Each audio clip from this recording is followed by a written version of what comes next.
E aí, eu sou Isaac Alexandre, redator publicitário, e você está escutando o Oficializando, o podcast da Oficina Propaganda.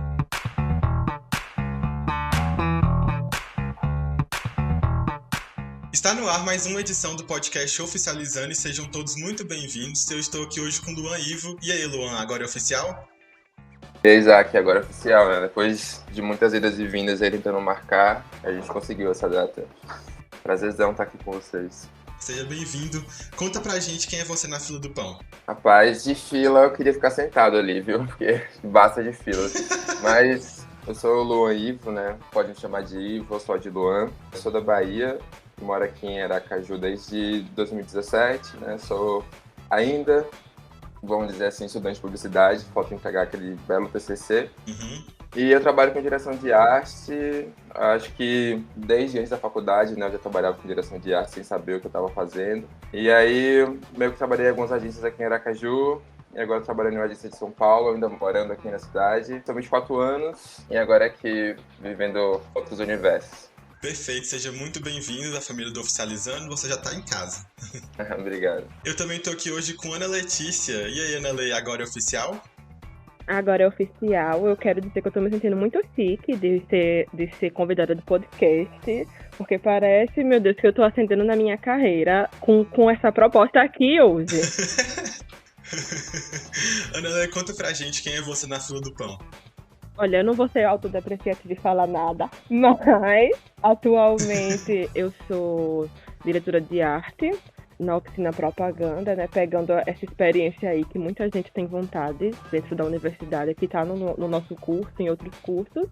E tenho 22 anos, estou no 7º período aí de publicidade, sofrendo com essas aulas EAD, e sou nascida em Aracaju, mas moro em Estância há uns 10 anos. E eu acho que é isso. Perfeito, seja você também muito bem-vinda à família do Oficializando. Você já tá em casa, né? Já tá na Oficina Propaganda. Esse é o episódio 10 do podcast Oficializando, e hoje eu tô aqui com esses dois convidados pra gente falar de direção de arte. E antes da gente ir pra nossa pauta principal, eu queria pedir desculpa pela nossa ausência nas últimas semanas, porque o apresentador que vos fala pegou uma virose lascada. Fiquei mal por uma semana e depois a gente teve alguns problemas de entrar em contato mesmo com alguns convidados, mas agora nós voltamos pra ser frequentes de novo. Então fiquei nossa explicação pelo esse atraso. Eu vou lembrar também a todos que o nosso programa é um programa quinzenal e todos os nossos episódios saem às sextas, né, por volta das 17 horas ou 19 horas. E você pode acompanhar nosso trabalho e atualização do podcast pelo nosso Instagram, que é @oficinaj. Dito isso, nós vamos para o nosso próximo quadro, que é Conhecendo os Convidados. É uma tendência que a gente já criou, já tem muitos episódios, os ouvintes do Oficializando já conhecem. Então, basicamente, são perguntas que eu faço aos convidados e eles têm que responder com uma ou duas palavras ou um tweet, assim vamos dizer, que vai fazer a gente conhecer eles melhor. É como se fosse um bate-bola jogo rápido, pode ser? Vamos seguir a ordem Luan e Ana Le. Luan, fala pra mim um medo. Acho que sair de casa e esquecer a chave, sabe? E não ter como voltar. Ana Le, mesma pergunta. Me perder de ônibus em Aracaju. Não tô nem brincando. Eu moro no interior e meu maior medo quando eu for morar aí é me perder de ônibus, porque eu sou desesperada. E eu acho que eu vou estourar na rodoviária. É um medo válido, é um medo meu também. Luan, um artista. Juliette, brincadeira. Lady Gaga, com certeza. Olha, temos o Little Monster em nossa presença. Gostei. Ana Le, mesma pergunta. Melanie Martinez, porque a criatividade dela, pra mim, é inspiradora. Embora ela seja flopada, eu gosto muito das coisas que ela faz, dos clipes, das músicas, etc. Ótimo. Luan, um personagem. Bob Esponja. Eu acho que é um personagem que eu assisto desde sempre. E todo dia, quando eu estiver um pouquinho triste ou entediado, vamos pra Bob Esponja que tudo se resolve. Adorei. Eu gosto também do Bob Esponja. Saudade de assistir. Ana Le, mesma pergunta. Damon, certeza. Eu sou fã de Diários de Vampiro desde jovem, entendeu? Então, assim, vou ter que responder esse que foi o meu crush da minha adolescência toda. Luan, uma comida. Atualmente pastel. Pastéis. Delícia. Ana Le, uma comida. Qualquer tipo de macarronada, porque você faz rápido e fica feliz no final. Adorei. É o mesmo pra mim, adoro macarrão. E eu acho que é uma pergunta batida pro tema de hoje, mas, Luan, uma área da publicidade. A direção de arte, né? Tem que puxar a sardinha aqui pro nosso lado. Puxar a sardinha. Sem exatamente. Ana Le, mesma pergunta. Olha, eu vou surpreender, porque redação, que eu sou apaixonada. Olha! Contrariou as expectativas aí. Ai, mas agora que nós já nos conhecemos um pouco melhor, bora pra nossa pauta principal?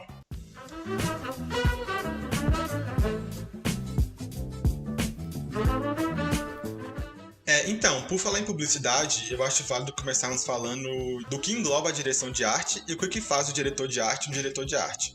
Basicamente, um diretor de arte é responsável por executar visualmente o conceito de uma campanha publicitária, de uma peça, de um filme, ou o que seja. E pessoalmente, eu acredito que a execução de uma direção de arte seja uma das partes mais importantes da peça final, porque é essa parte visual que chama a atenção do cliente em primeiro momento. Então eu queria saber de Ana Lê e Luan se é isso mesmo, se vocês concordam com isso. Eu acredito que a parte visual, pelo menos, pode não ser talvez a mais importante, mas é pelo menos a que a gente bate o olho e já vê de cara, né? Então tudo que Sim. a gente olha e já chama nossa atenção, já tem uns segundos a mais ali pra gente parar e ler. Mas por não ser redator, hoje eu admiro muito a parte de texto, né? Então antes, se eu olhava uma peça e só via a parte visual, ficou bonito, tá bem layoutado, tá? Hoje eu começo a ler o texto e entender como aquilo funciona, né? Porque é algo que eu não tenho um domínio, então quando eu vejo um texto bem escrito, então isso me atiça muito, assim. Então acho que é uma dupla, mas sem dúvida, acho que o primeiro gatilho ali pra mente é a parte visual, sim. Olha, Isaac, eu acredito que dentro da equipe não é a parte mais importante, mas, infelizmente, geralmente, para o cliente acaba se tornando a parte mais importante, porque é o que ele vê no final de tudo, e muitas vezes não tem nem noção de todo o trabalho, de toda a equipe que tem por trás disso. É que nem os projetos lá de Brasília, por exemplo, do Oscar Niemeyer, né? No final de tudo, o nome que lembram é o dele, por ele ter assinado aquela obra. É o dele, mas é tipo assim, os pedreiros, as pessoas que venderam cimento, as pessoas que arrumaram a logística, no final, elas Sim. são as que ficam mais esquecidas, porque ninguém tem noção de toda aquela equipe. Eu acho que acontece muito isso na publicidade. Tem um planejamento ali, tem alguém para cobrar do diretor de arte, mas no final fica, nossa, que trabalho lindo seu.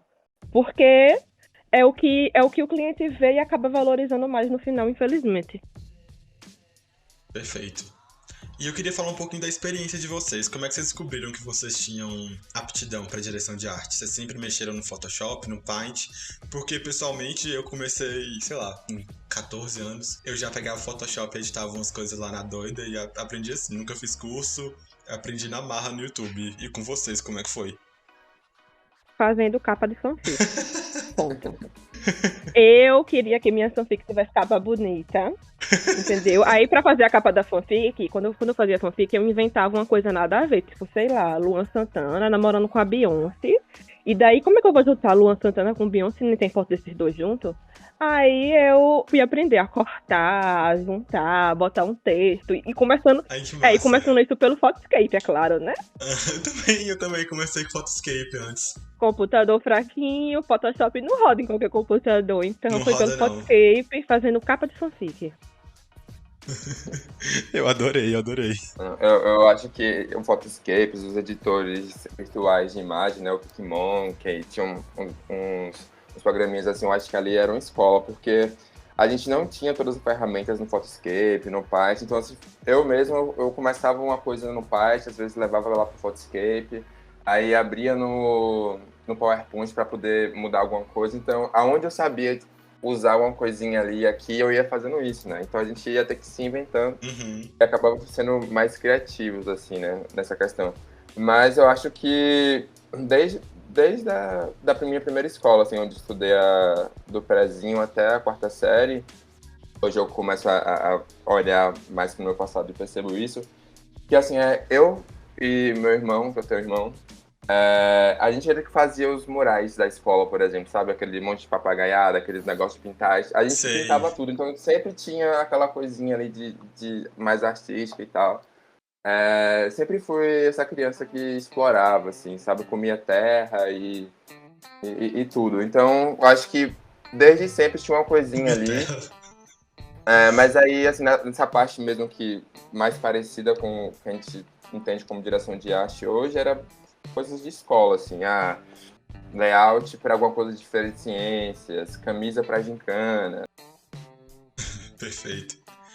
Falando em Photoshop, eu queria que vocês comentassem. Vocês acham que DA, direção de arte, né, é só saber se virar com os programas da Adobe? O que vocês acham que seria importante para um diretor de arte estudar? Sei lá, para umas funções e conhecimentos necessários que todo diretor de arte precisa ter?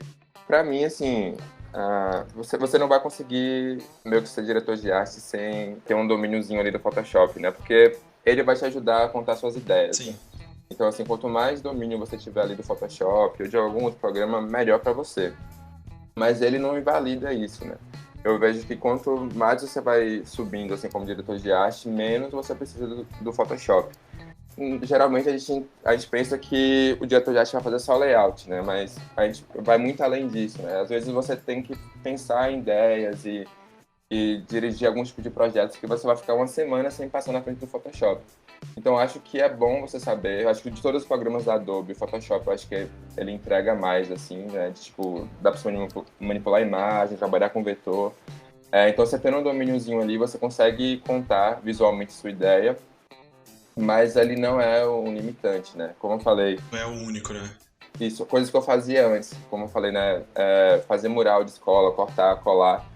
Isso, hoje, se eu pudesse colocar todo no meu trabalho hoje, alguma coisa manual ali, algum processo manual, para mim seria muito mais rico, né? Só que, infelizmente, devido ao tempo de processo de criação e publicidade, é tudo muito rápido, tudo muito para ontem. Sim. E o Photoshop faz você cortar o que você ia cortar em um papel em 2 segundos, né? Sim. Então, acho que o Photoshop é o nosso maior aliado aí, sim.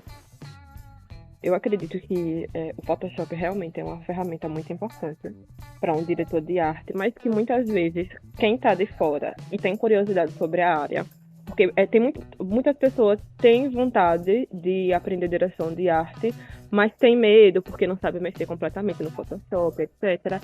E eu acredito que, diante disso, as pessoas esquecem que esse estudo da direção de arte é muito mais do que o programa que você vai usar. É você se cercar de coisas que vão alimentar a sua criatividade. Então, toda vez que um amigo meu que tem dificuldade ou tem medo de tentar, eu digo, baixa um Pinterest, leia um livro, vá ver filme, vá ver série. Quando você vê filme, quando você vê série, você também está trabalhando a sua direção de arte, você também está pegando referência, você também vai estar fazendo alguma coisa que a pessoa vai dizer, poxa, lembro disso de tal filme da Netflix, semana passada, de ser uma referência.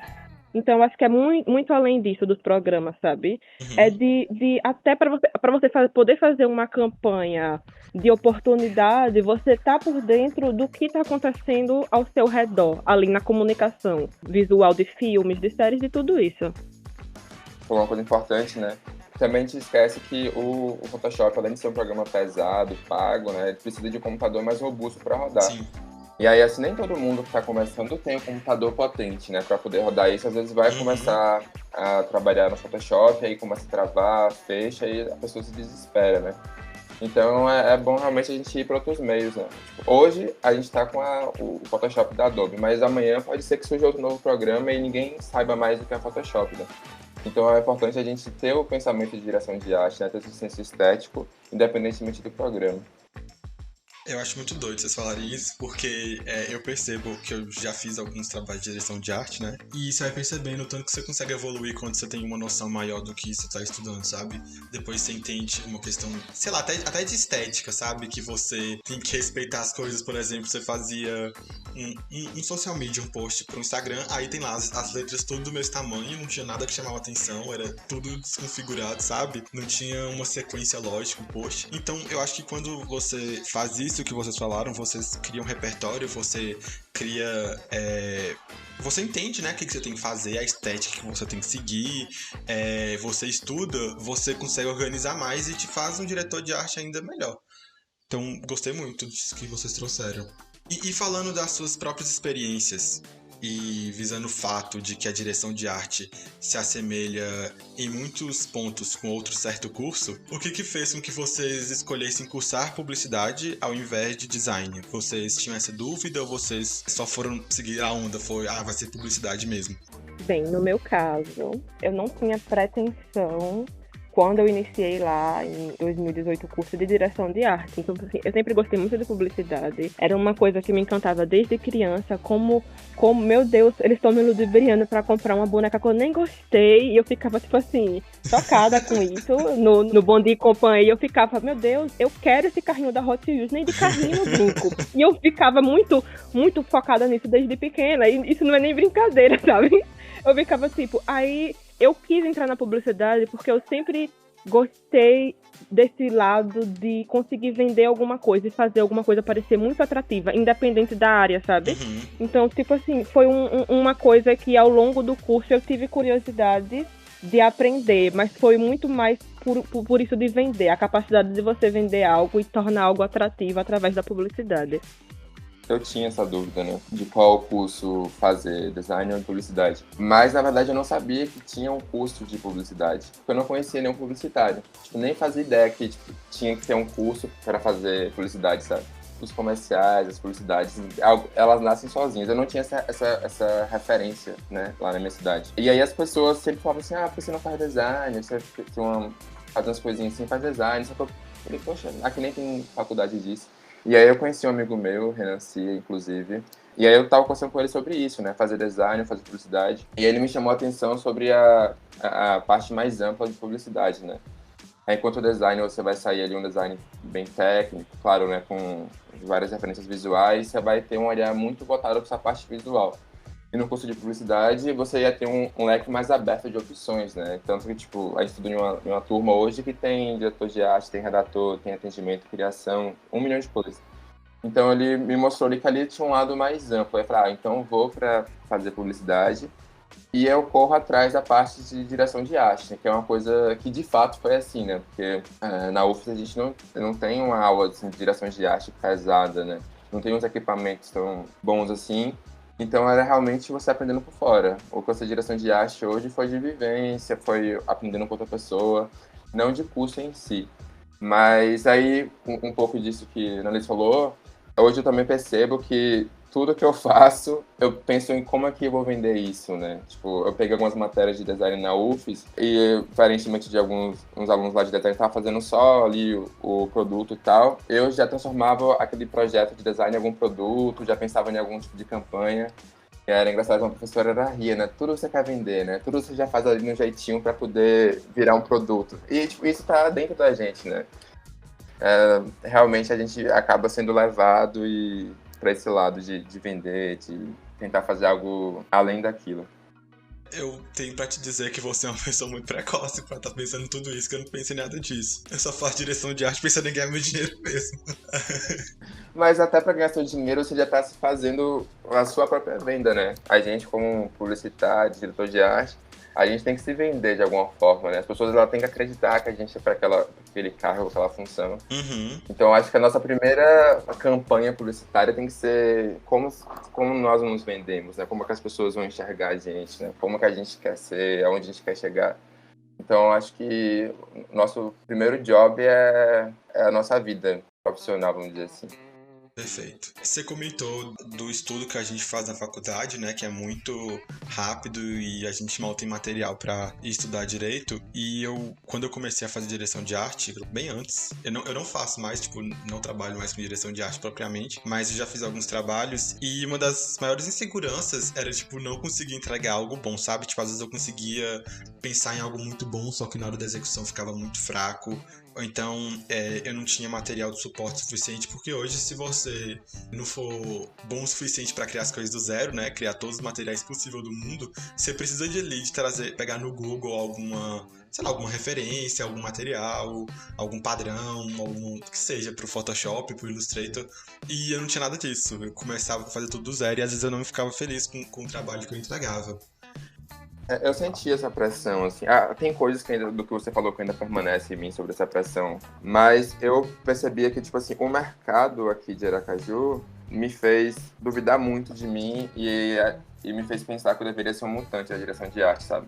Que eu tinha que saber animação, que eu tinha que saber 3D, que eu tinha que saber tratar uma foto de uma maneira belíssima, que eu tinha que fazer tudo. E se eu não soubesse, igual você falou, criar algo do zero, não era esse meu caminho na profissão. E aí a gente acaba vendo isso, nossa, eu pensei nisso aqui, mas eu não tenho braço para executar aquilo, né? Tipo assim, eu não sei fazer isso, eu queria uma coisa em 3D aqui, mas eu não sei. Então você mudava de ideia e não ia fazer aquilo. E aí eu ficava vendo assim algumas peças gráficas de campanhas nacionais e tal, eu falava, nossa, como é que faz isso, né? Como é que alguém consegue deixar isso desse jeitinho? Uhum. É exatamente assim. Só que aí eu tive a virada, né, quando eu comecei a trabalhar lá, que aí eu vi que, tipo assim, não é uma pessoa só que faz aquilo, né? Então, tipo assim, você não precisa saber editar e tratar a foto da maneira mais bonita possível, você não precisa saber fazer o 3D, tipo assim, cada coisinha do layout ali vai pra algum lugar. Então, eu quero um 3D, você busca lá como você quer a referência do 3D e aí o estúdio vai fazer, entendeu? Isso quando você tem verba, mas tipo assim, eu falo isso porque todo mundo almeja chegar em um cargo, trabalhar com um cliente grande, em um cargo melhor, então você tendo, tipo assim, então Isaac, eu penso nisso aqui, mas não consigo executar, mas se você consegue pensar aquilo e fazer com que as pessoas entendam o que você quer, e aí você consegue, dentro lá do orçamento da campanha, puxar um design para fazer aquilo, puxar um estúdio fotográfico. Então é isso, é mais importante do que saber fazer, saber pensar aquilo e saber quem faz, né? Então, às vezes eu quero uma foto linda, mas eu, sabe, tipo, aí eu sei que um fotógrafo X tira aquela foto do jeitinho que eu quero. Então você vai juntando esses quebra-cabeças e você consegue criar o seu layout. Então, assim, você não precisa de fato saber de tudo, você precisa ter um senso estético para você saber juntar tudo isso e saber onde está tudo isso, né? Porque, por exemplo, você não precisa saber tratar uma imagem, mas quando tem lá uma imagem para ser tratada, você tem que direcionar o estúdio para tratar a imagem. Eu quero que tire isso aqui, eu quero que a luz seja assim, Y, Z. Então, realmente fazer a parte de direção de arte, sabe? Só sobre falar sobre essa insegurançazinha, esse medo, isso vai continuar com a gente sempre, assim, sabe? Se eu dizer pra você que hoje eu não sinto medo, frio na barriga com alguma coisinha que eu faço ali, eu tô mentindo, assim. Geralmente, quando é um job diferente, eu falo, putz, não vai rolar, mas sempre rola. Aí hoje eu já incorporei esse medozinho, esse frio na barriga como parte do processo, sabe? Tipo assim, isso sempre vai acontecer, então você aprende a lidar com ele e não te assusta mais.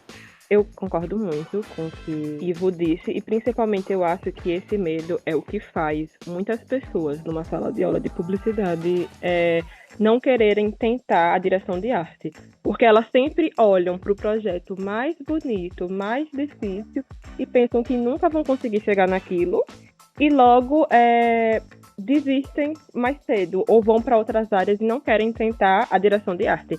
E, tipo assim, a minha dica para essas pessoas é faça com qualquer coisa da internet. Essa imagem tem direitos autorais. Você tá treinando, pega essa imagem com direitos autorais e faça um layout com ela e corte. Mas essa tipografia também tem. Pegue também. Vá juntando as coisas, vá pegando as coisas. Você pode não ter tirado essa foto, você pode não ter feito esse padrão, mas só de você começar a juntar, sabe? Que nem um quebra-cabeça, você vai treinando o seu senso estético a partir disso.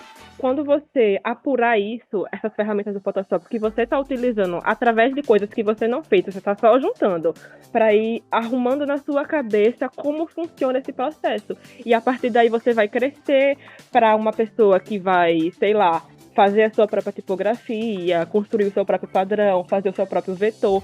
Mas no começo, não tenha medo de usar de tudo que tem na internet, sabe? De tudo que tem na internet, para você construir isso dentro de você. Porque senão, se você só ficar com medo e falar, mas eu não tenho uma foto para fazer um post de biquíni, eu não tenho uma foto. Mas eu não sei que padrão usar. Pegue na internet, vá pegando e vá aprendendo a partir disso, que daí você só tem a crescer. A direção de arte é muito prática, né? Tipo, você não a pessoa não abre um Photoshop já sabendo o que vai fazer, um Illustrator já desenhando logo, é prática. Falo por mim, primeiros trabalhos que eu fiz, nossa, gente, era um pavor, sério. Quando eu fazia capa de Facebook lá, sei lá, 2014, sei lá, era um pavor de design. Aí o que eu aprendi foi vendo outras pessoas fazendo capa, olhando no YouTube, criando repertório, pegando referência, e assim foi. Porque, sinceramente, quando você começa, é realmente um pavor. E a gente falando em segurança, eu vou trazer um tema polêmico, que eu já vi muitas pessoas discutirem isso antes, que é pra perguntar se a dupla criativa ainda funciona, ou o barco sempre pesa pra um lado só. Tipo, a dupla criativa que eu me refiro aqui no caso é redator e diretor de arte. A dupla tem que funcionar bem, como é que a gente faz pra essa dupla funcionar? E se tem divergência de opinião, né? E se só um dos lados consegue fazer o trabalho completo sozinho? Como é que vocês lidam com isso? Como é que vocês lidaram? Qual é a experiência de vocês em relação a isso? Eu nunca tive uma dupla fixa, assim, sabe? Eu nunca tive um redator fixo que trabalhasse comigo, assim, durante muito tempo. Algumas agências você trabalha em dupla, tem um cliente X e você tem essa dupla ali e fica, sei lá, quanto tempo você tá com ele. As pessoas que duplaram comigo, assim, em redação, eles acabam duplando por projetos, né? Então é uma rotatividade alta, assim. Mas aí tem de tudo, né? Lógico que quando você vai criar com alguém, é importante que você dê um casamento ali, mas às vezes isso não acontece. E aí eu acho que é sempre entender qual é a função e a importância do outro. Particularmente, eu gosto muito de criar em dupla ou em grupo, né? Eu acho que todo projeto que eu tenho uma conversa, que a gente abre ali uma reunião e vai conversando, as coisas crescem e viram um outro tamanho. Porque às vezes também você só recebe o texto ali do redator, aí você vai se virar para fazer a direção de arte. Isso tem coisas do dia a dia. Mas quando você tem a oportunidade de discutir, conversar com aquilo que você está trabalhando, então enriquece muito, assim. Que não só com o redator, né? Se você puder colocar na equipe também um planejamento, uma parte de CM, para não chegar... Eu não gosto muito das ideias que vem tudo pronto, assim, de casa, sabe? Ah, aqui já está o planejamento, aqui já está isso aqui. Quando a gente está em um volume e precisa ter uma correria do dia a dia, isso é bom. Mas quando a gente pode estar desde o começo do projeto pensando naquilo, você já vai entendendo, né? Para não chegar lá no final e você só ler e construir, né? Então eu gosto dessa troca. Para mim sempre funciona assim. Porque o redator fala uma coisa, aí você pega um pedacinho, você fala alguma coisa, ele acrescenta. Então para mim dupla funciona e se pudesse ser trinca, quarteto, quinteto, para mim seria melhor ainda.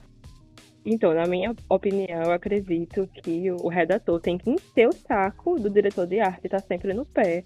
Porque não é só você mandar uma redação, sabe? É você acompanhar aquele processo criativo. Então, é chegar lá e falar como é que tá aí, esse texto ficou bom, o layout tá bom, e conversando junto o tempo que for necessário para aprimorar aquilo da melhor forma possível. Porque existe todo tipo de redator. Tem aquele redator que tá sempre ali com você e ele quer discutir. E tipo assim, e que o redator não é só mandar o texto, é você opinar em tudo, em tudo. Até no próprio senso estético do diretor de arte. É você falar, olha, tal cor seria legal. Olha, achei essa tipografia aqui. Se você usar essa imagem, uma imagem do tipo... eu trabalhei com uma redatora na UFES, que ela era muito assim, sabe? Ela chegava no meu privado com tudo. Eu acho que você tem que chegar ali no privado do diretor de arte e destrinchando tudo, não só o texto. E, tipo assim, dar opinião em todo o decorrer do processo, porque eu acho que isso ajuda muito. Porque se o redator não faz isso, o diretor de arte pode acabar ficando meio perdido em como resolver uma coisa, etc. E nem todo diretor de arte é do tipo que pede ajuda. Nem todo tipo de pessoa, né? É do tipo que vai e pede ajuda e chama. Então eu acho que é importante assim, ficar no pé. Eu acho interessante você falar isso, porque quando eu comecei com a redação, eu achava que era isso que você falou, do diretor de arte fazer a parte dele e o redator fazer a parte deles, que é só escrever e pronto, sabe? Esse negócio de perseguir, de perguntar, de mandar sugestão, isso é uma coisa que eu aprendi na oficina, que eu realmente não fazia noção de que tinha que ver tudo isso, sabe? E realmente o trabalho flui mais quando você tem esse contato maior com a dupla criativa, porque se você pensou isso escrita, como é que a gente pode transformar isso visualmente? A dinâmica fica mais forte, eu acho que o projeto em si também fica muito mais bonito no final, né? Sim, é muito importante. Ainda, tipo assim, se você é um redator que você não sabe desenhar, por exemplo, desenha, faz rascunho, pega um papel, risca, mostra como você imaginou pro seu diretor de arte, entendeu? Enche o saco. Não manda só, o texto vai ser isso. Não, não. Você pode pegar um papel, riscar, mostrar, olha, eu acho que essa imagem deve ficar na esquerda, o texto aqui, isso ajuda demais. Acho que muito dessa... um pouco de rixa, assim, né? Diretor de arte / redator. Acho que é um pouco do que o mercado publicitário tem um pouco de ego, assim, né? É a minha arte, é meu texto, não mexe nisso, não mexe aquilo. Mas quando a gente entende que ali é um trabalho, que as pessoas estão trabalhando pelo mesmo objetivo, é sempre bom duplar, né? E fazer com que algo cresça ali, né? Então, se você puder opinar, ajudar, como você falou, né? Tipo assim, de pessoas e pessoas, então, do ser humano, assim, né? Então, tipo assim, como é que eu opino no trabalho de alguém sem ser rude ou sem ser grosso, sabe? Então, como você lida com as pessoas no seu dia a dia, sabe? Perfeito. Eu vou trazer agora um pouquinho para as outras áreas, para os nossos ouvintes que não trabalham com direção de arte não ficarem tristes. Então eu queria saber de vocês, qual que vocês diriam que é a importância das outras áreas no processo de criação e no resultado apresentado ao cliente? O que vocês acham qual a influência deles na entrega final? Velho, eu acho toda área importante, assim, sabe? Tipo, mas vamos pensar, a parte de planejamento ali, quando você tem um planejamento bem feito, bem estruturado, isso faz com que você tenha mais embasamento de trabalhar naquela campanha, né? Então é mais assertivo. Mas, assim, de área que eu aprendo a gostar cada dia mais, essa parte de produção mesmo, sabe? A galera que, eu preciso que tenha, sei lá, um carro azul que solta fogo pelo escapamento, sabe? Aí, tipo assim, a galera de produção que vai atrás disso, sabe? Então, eu gosto muito dessa parte das pessoas que dão vida às ideias fisicamente, sabe? Sim. E aí eu acho muito fantástico a galera de produção, que às vezes eles sabem tudo, assim. Eu falo, queria fazer isso aqui, um fogo azul, um fogo verde. E, tipo assim, a pessoa sabe que existe isso, sabe? Eu acho que é uma parte que me encanta muito, a parte de produção. Eu acho que é uma parte, se não fosse diretor de arte hoje, eu iria pra essa área. Então, pra mim, eu acho que produção ali, tanto audiovisual como nessa parte prática, eu acho que é uma parte que pra mim tem uma importância gigante, assim. Eu acredito que uma área muito importante e que muitas vezes é desvalorizada por nós mesmos no curso é o atendimento. Porque eu já estou há um tempo na UFES e eu vi vários amigos meus, colegas de sala, passando pela oficina, né? E quando eles descobriam que entraram no atendimento, eles ficavam, entrei no atendimento, não quero ficar no atendimento, espero não ficar no atendimento até o final da off. Muita gente tem, tipo assim, parece que se sente menos participante da publicidade porque está no atendimento, só que o atendimento é muito importante. É onde começa tudo, é você que vai desenvolver, é você que vai desenrolar, você está fazendo publicidade sim, porque a sua comunicação, a forma como você se comunica com esse cliente pode vender para ele aquilo que a gente está produzindo ou não, sabe? Tem clientes difíceis, tem clientes fáceis, você tem que se adaptar à sua forma de se comunicar com cada um. Quando você vai apresentar um projeto para um cliente, você tem que desenvolver isso, você tem que vender isso. O diretor de arte e o redator podem até ter feito aquele trabalho, mas você vai ter todo aquele trabalho de construir aquela imagem e explicar para o cliente por que ele precisa. E quando você trabalha como freela, principalmente, você vê a importância do atendimento, porque atender e construir um projeto, as duas coisas juntas, é uma coisa que dá muito trabalho, e o atendimento passa muita raiva, passa muito estresse. Então, é importante, é muito importante. Então, se um dia você entrar na oficina e for pro atendimento, não fique, não gostei, atendimento. É importante e vocês vão aprender muito com isso. E convenhamos, né? Lidar com gente é difícil. Porque é o que você falou, tem cliente que, sinceramente, que você pode... Você não sabe como é que você só vai fazer aquilo porque é trabalho, entendeu? Porque lidar com pessoas é realmente muito difícil. Às vezes o atendimento passa por tudo isso, né? Que eu acho que o atendimento é a nossa primeira barreira ali, né? Ela que representa a gente pro cliente. Então, acho que ter uma boa relação com o atendimento é fundamental. E aí, às vezes, além de ter que escutar, né, os desaforos dos clientes, ainda tem que escutar desaforo de criativo, né? Tem muito criativo que acha que a culpa é do atendimento. Não, atendimento que faz isso errado, atendimento que passou o briefing errado, atendimento que não sabe defender. Mas eu acho que a gente tem que colar junto com os atendimentos mesmo, sabe? A gente tem que entender que se não for elas por a gente, não vai ser ninguém. Pelo menos eu tento ter a melhor conduta possível com o pessoal de atendimento, porque são os reizinhos mesmo, assim. O pessoal de atendimento é guerreiro, é guerreiro. A pessoa sai sem saúde mental do trabalho. Porque é muito difícil, gente. Tipo assim, atendimentos já vieram conversar comigo e me dizer o que acontece nesses bastidores. Você tem que ser forte. Você tem que se adaptar a cada cliente. Vão ter clientes que vão ser um amor, mas vão ter clientes que vão te encher o saco e você vai ter que ficar enchendo o saco da criação, porque não tem outra forma de resolver as coisas. E não peguem raiva dos seus atendimentos, porque na maioria das vezes eles só estão tentando resolver um BO que o cliente inventou e nem existe, tá? Às vezes o BO nem existe, o cliente que inventou. Exato. E a gente falando desse BO de cliente, agora é a hora da fofoca. Então eu queria saber o que vocês odeiam na parte de direção de arte, o que vocês não suportam, vocês não conseguem olhar. E eu queria saber algum BO que já aconteceu com vocês, algum bafo que aconteceu, que vocês podem contar aqui no podcast, sem revelar muito, é claro. Se tem alguma história que vocês podem contar aqui pra gente. Olha, o que eu particularmente não suporto é cliente que demora pra dar o feedback. Essa é a coisa que mais me estressa. É a coisa que mais me estressa, sabe? Porque, tipo assim, às vezes você tá ali, o atendimento manda um projeto num horário comercial, tranquilo, ainda mais agora na pandemia, né? É muito bom respeitar esse horário comercial, porque as pessoas estão mais em casa e você não vai chegar 10 horas do domingo e vai pedir para um cliente aprovar alguma coisa. Mas às vezes você, sei lá, manda quinta, 3 da tarde, um projeto, alguma coisa para receber um feedback e o cliente vai responder segunda, sabe? E não tem como o atendimento ficar no pé dizendo, responda. E que é alteração pra terça, né? Não tem como o atendimento ficar, responda.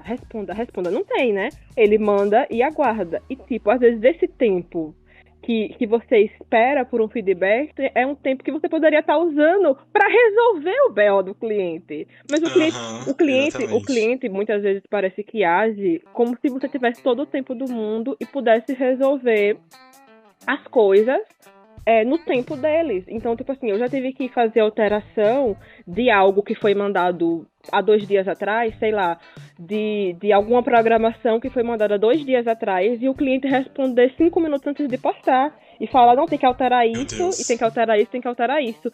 E eu me pergunto assim, e se o diretor de arte não estiver disponível no momento? Ele estava disponível há 2 dias atrás.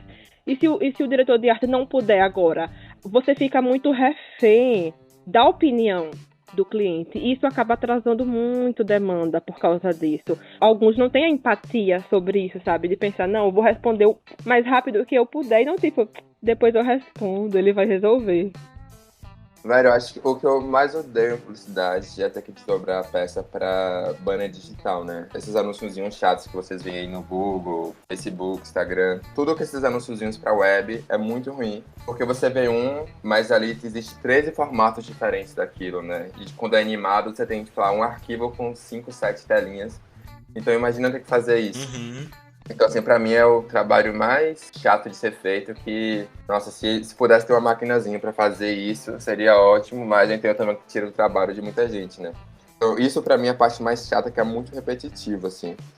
E de BO com o cliente, ixi, gente, são tantas emoções, assim. Poderia ter muito mais BO se eu fosse atendimento, né? Se estivesse na linha de frente ali com o cliente, mas aí eu acho que eu tenho atendimentos hoje incríveis que conseguem abafar muita coisa, assim.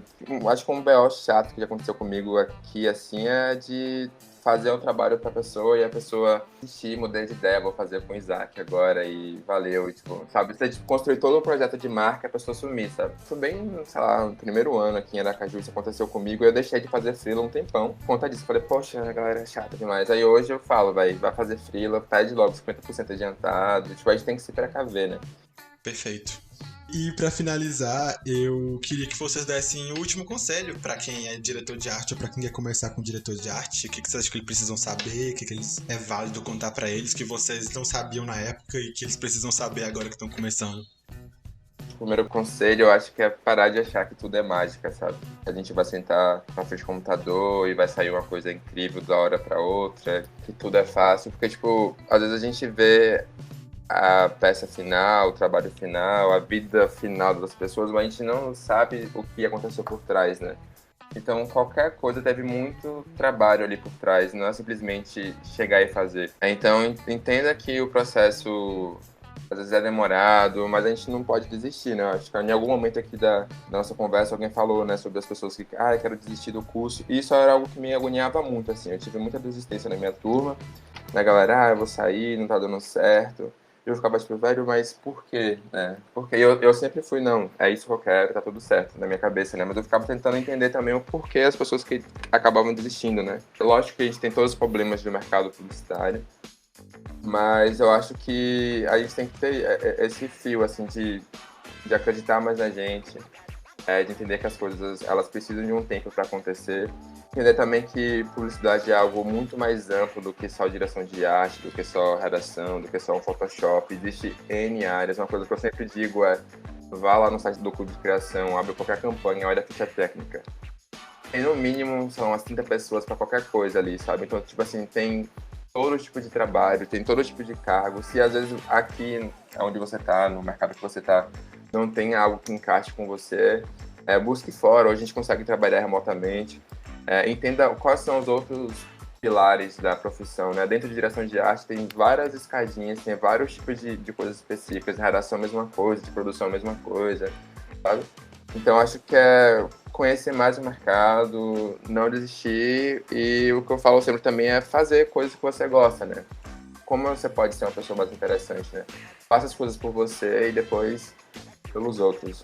Acho que é um pouco disso. Bem, minha dica é comece por qualquer lugar, sabe? Por uma folha de papel, pelo Paint, pelo Photoscape. Você não precisa começar pelo Photoshop. Principalmente se você está começando agora, mas se você já tiver avançado no curso, da mesma forma, você pode treinar um layout no papel com lápis. Não ter essa pressa de querer começar necessariamente pelo Photoshop se você não tem habilidade ainda. Você vai desenvolver isso. E a segunda coisa é se cercar de coisas que lhe deixam criativo. Ver um filme não é só enrolar, ficar com preguiça. Assistir Round 6, você não vê esses momentos de lazer apenas como isso, sabe? E sim como repertório, como coisas que eu vou aprender, como oportunidades que eu vou ter de saber o que está acontecendo ali no mercado em geral da comunicação. Que o livro que você lê, o filme que você assiste, tudo isso vai fazer diferença e vai te formar como diretor de arte a sua criatividade. Então é muito importante quando a Taylor Swift lança um vídeo e vocês falam no Twitter, a gente fala no Twitter, isso tem referência a tal filme, tal coisa. As pessoas só fazem essas referências por causa do repertório que elas têm. Então essas são minhas principais dicas.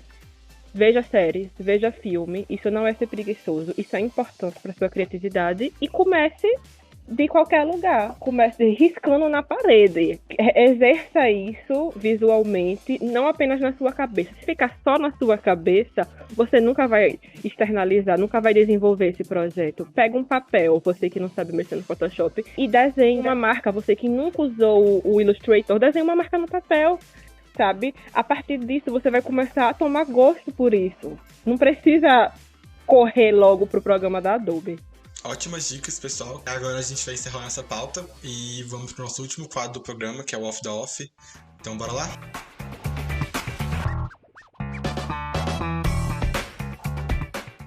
O Off the Off é o último quadro do programa e nós trazemos nele uma dica para você, ouvinte, aproveitar nas próximas 2 semanas que nós não teremos podcast.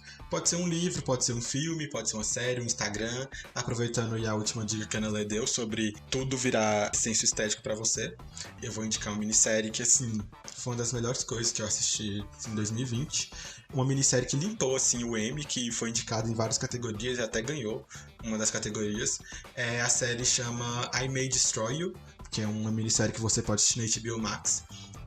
Eu acho importante, antes de falar da série, destacar que a série pode ter gatilho de violência sexual, mas a série conta a história de Arabella, que é interpretada pela maravilhosa Michaela Coel, que ela é escritora, e ela tá terminando um livro nessa série, né? O personagem dela tá terminando um livro, e ela sai com alguns amigos numa noite pra um bar de Londres. No dia seguinte, ela acorda, ela percebe que não lembra de nada da noite anterior, e ela começa a levantar suspeitas de que pode ter acontecido alguma coisa com ela. A série é incrível, ela tem uma construção dramática muito boa, e por mais que ela traga esse assunto muito sério, que pode ser violência sexual, ela aborda vários outros assuntos que eu não vou falar aqui pra não dar spoiler, mas ainda assim ela traz um humor que, tipo assim, falei, mano, eu tô rindo disso, e é um humor muito bom, sabe? Um humor muito bem escrito, muito bem construído. Ela levantou algumas questões que eu nunca imaginei que sequer existiam. É uma série com bastante representatividade e eu garanto que vale muito a pena do seu tempo. São apenas 12 episódios e acaba ali mesmo. Os episódios têm apenas ali 30 minutos, 25, 30 minutos. E a série foi escrita, dirigida, produzida e estrelada pela própria Michaela Coel, que é a protagonista. Então, assim, assistam.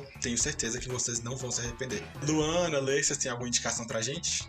Velho, De filme tem uma coisa engraçada que tem acontecido comigo, assim, tem, tipo, muito filme que a gente sempre viu por aí alguém falando, que a galera assistiu, tal, filme mais antigo, só que eu nunca assisti.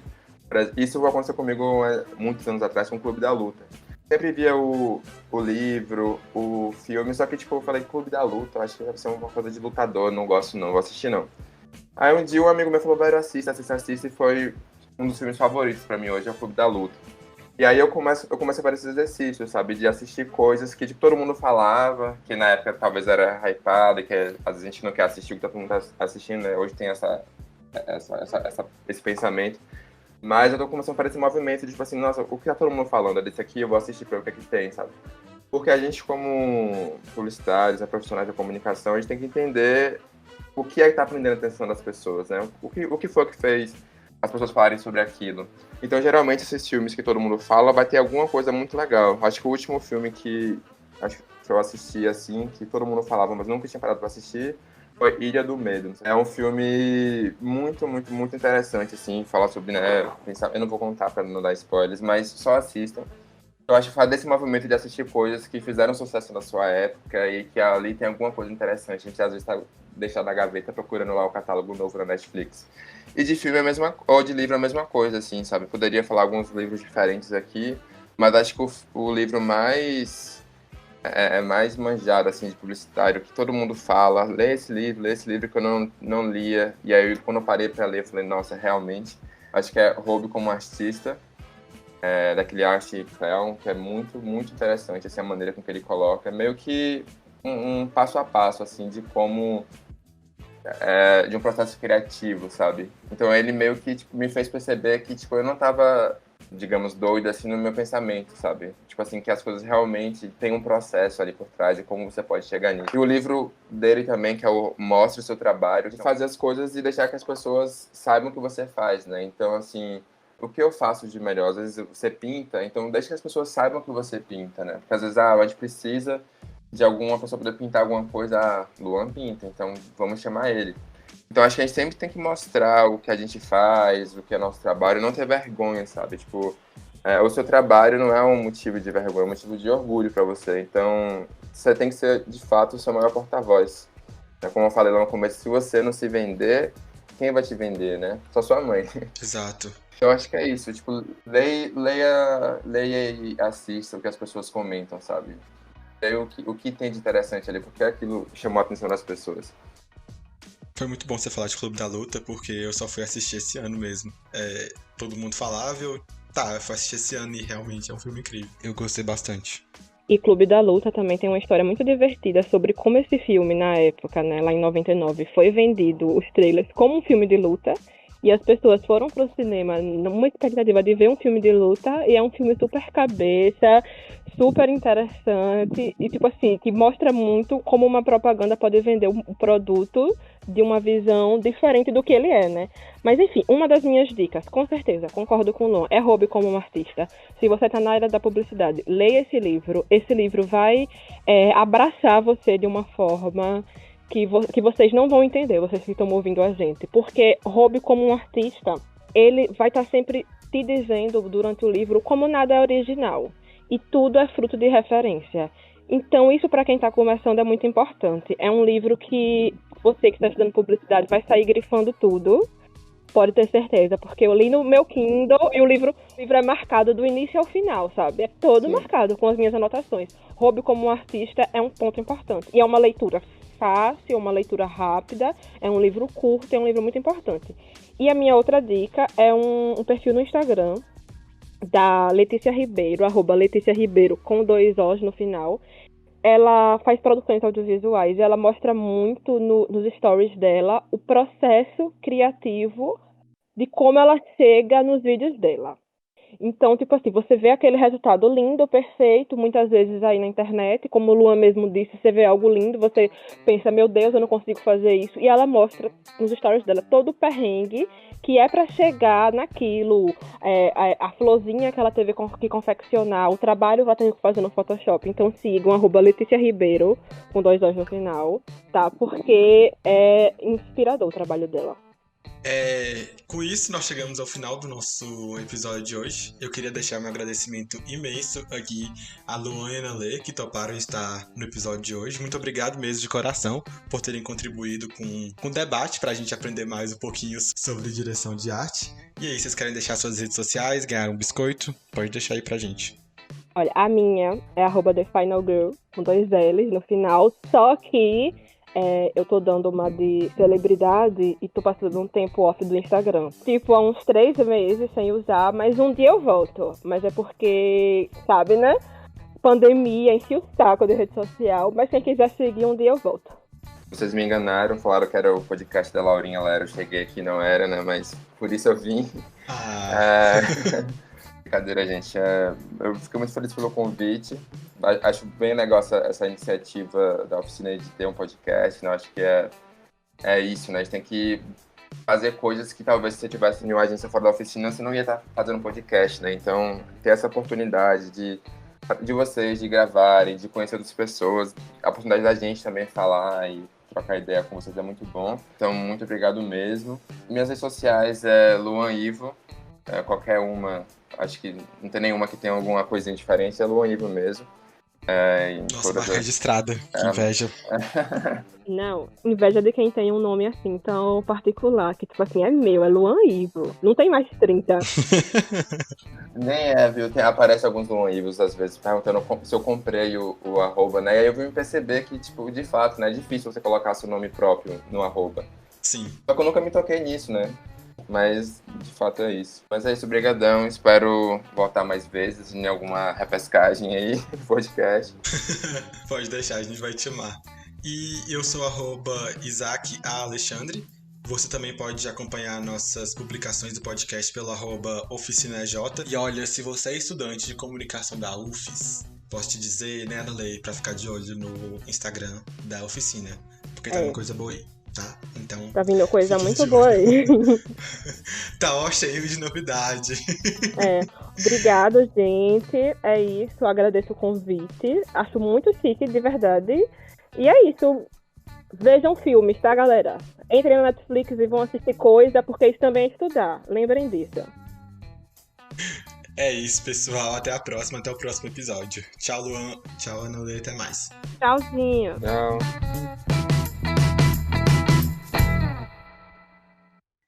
Este episódio foi escrito por Isaac Alexandre, Lisane Rocha e Laura Maria, apresentado por Isaac Alexandre e a edição é do Gabriel Dantas.